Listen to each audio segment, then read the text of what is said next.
பேச்சை பத்தி, நம்மளை பத்தி, நம்ம அரசியலை பத்தி, நம்ம பேச்சை பத்தி இந்த கிண்டலும் கிளியமா பேசிட்டு தானே இருப்பாங்க. அவங்க எல்லாருக்குமே என் சைட்ல இருந்து ஒரே ஒரு ரிக்வெஸ்ட், தயவு செஞ்சு நிப்பாட்டிடாதீங்க. தயவு செஞ்சு கண்டினியூ பண்ணுங்க. நீங்க தான் என்னோட எனர்ஜி ஃபோர்ஸ். நீங்க பேசிக்கிட்டே இருங்க, பேசிக்கிட்டே இருங்க, பேசிக்கிட்டே இருங்க.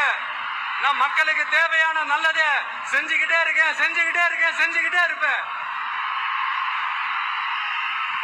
அடுத்து இப்ப நம்ம புதுசா அந்த சூட் எல்லாம் போட்டு வரோம்ல, அதை பத்தி கூட நிறைய பேரு, ஏன் நாமெல்லாம் கோட் சூட் எல்லாம் போடக்கூடாதா?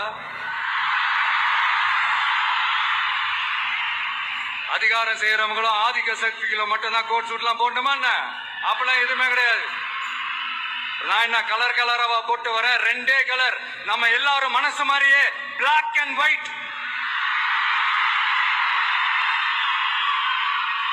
எல்லாத்திலும் பிளாக் அண்ட் ஒயிட்டா இந்த விஜய் இருப்பான் அப்படின்னு காட்டுறதுக்கு தான் அந்த கலர்.